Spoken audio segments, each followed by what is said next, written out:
ایک دفعہ ایک تاجر نے سونے کی اشرفیاں لیں اور اپنے بوڑھے گدھے کے منہ میں بھر دیں اور اس کا منہ اوپر سے پٹی سے باندھ دیا۔ جیسے ہی وہ بازار میں پہنچا اس نے وہ پٹی کھول دی۔ گدھے کے منہ سے اشرفیاں گرنے لگیں۔ اشرفیوں کی کھنکھناہٹ کی آواز سن کر سارا بازار اس کی طرف متوجہ ہو چکا تھا اور تاجر زور زور سے چلانے لگا، ہے کوئی اللہ کا نیک بندہ جو یہ گدھا مجھ سے لے لے؟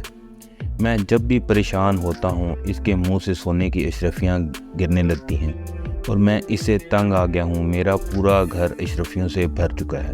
لوگوں کے دل میں لالچ تو آ چکا تھا۔ ایک سے بڑھ کر ایک تاجر بولی لگانے لگے اور ایک تاجر نے بالآخر بولی جیت لی اور اس سے وہ گدھا خرید لیا۔ جن لوگوں نے اشرفیاں گرتے ہوئے گدھے کے منہ سے دیکھی تھیں وہ سارے لوگ اس تاجر کے ساتھ چل پڑے جس نے گدھا خریدا تھا اور ہر دفعہ گدھے کے بولنے پہ انتظار کرتے کہ اب شاید اشرفیاں نکلیں گی۔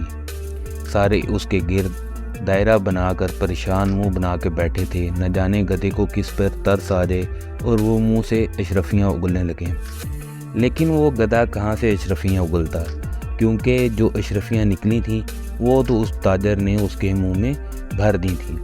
بالآخر سب کو اندازہ ہوا اس تاجر نے ہم سب کو بیوقوف بنایا ہے، تو کیوں نہ اس کے گھر جا کر اس سے بدلہ لیا جائے۔ جب اس کے گھر پہنچے تو پتہ چلا کہ وہ تو گھر سے پہلے ہی بھاگ چکا ہے۔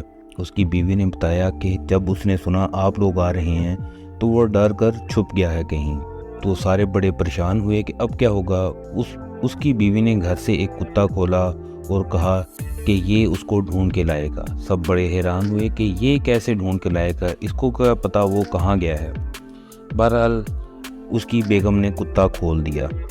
وہ کتا گیا اور تھوڑی دیر بعد اپنے مالک کو گھسیٹتے ہوئے واپس آ گیا۔ کتے کو پہلے ہی سکھایا ہوا تھا کہ کس طرف جانا ہے۔ اس نے اس کتے کی تعریفیں شروع کر دیں تاجر نے کہ یہ کسی بھی چھپے ہوئے شخص کو ڈھونڈ سکتا ہے، بس اس کو اشارہ کرنے کی دیر ہے۔ سب لوگ گدھے والی بات بھول گئے اور انہوں نے کتے کی بولی لگانی شروع کر دی۔ بالآخر کتے کا سودا طے ہو گیا اور اس نے کتا بیچ دیا۔ جا کر تجربہ کرنے کے لیے جس نے خریدا تھا اس نے اپنے غلام کو دوسرے گاؤں میں بھیجا اور اس کے پیچھے کتے کو بھیجا کہ جاؤ جا کر اس کو ڈھونڈ کے لاؤ۔ بہرحال شام تک انتظار کرتے رہے، نہ کتا واپس آیا نہ غلام، دونوں ہی بھاگ چکے تھے۔ جب لوگوں کو اندازہ ہوا کہ وہ تاجر ان کو دوسری بار بھی بیوقوف بنا چکا ہے تو انہوں نے پھر ایک بار اس کے گھر جانے کا ارادہ کیا کہ ہم اس سے پیسے بھی واپس لیں گے اور بدلہ بھی لیں گے۔ جب گھر پہنچے تو تاجر گھر نہیں تھا، اس لیے وہ اس کے گھر جا کر بیٹھ گئے اور ارادہ کیا کہ جب تک وہ نہیں ملے گا وہ نہیں اٹھیں گے۔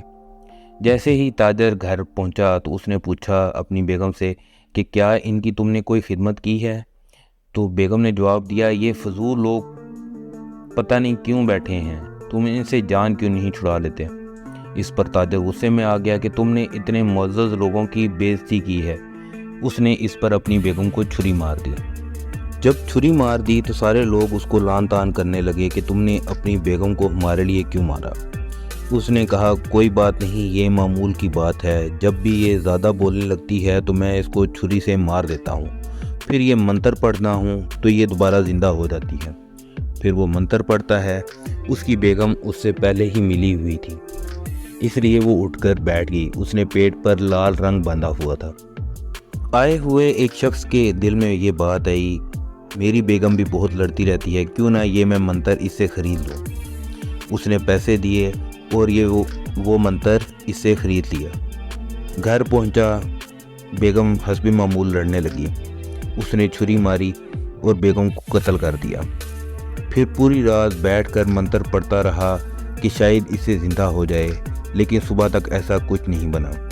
صبح سارے لوگ اس انتظار میں بیٹھے تھے کہ اس سے نتیجہ پوچھیں گے، لیکن وہ شخص شرمندگی کے مارے باہر ہی نہیں آ رہا تھا، کیونکہ ایک دفعہ دوبارہ وہ بیوقوف بن چکا تھا۔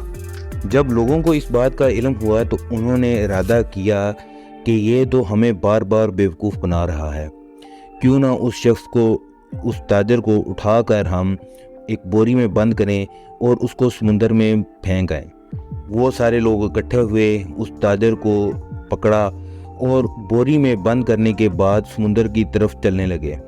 راستے میں چلتے چلتے جس ٹائم تھکن سے برا حال ہو گیا تو وہ ایک جگہ رک کر سستانے لگے اور سبھی لوگ سو گئے۔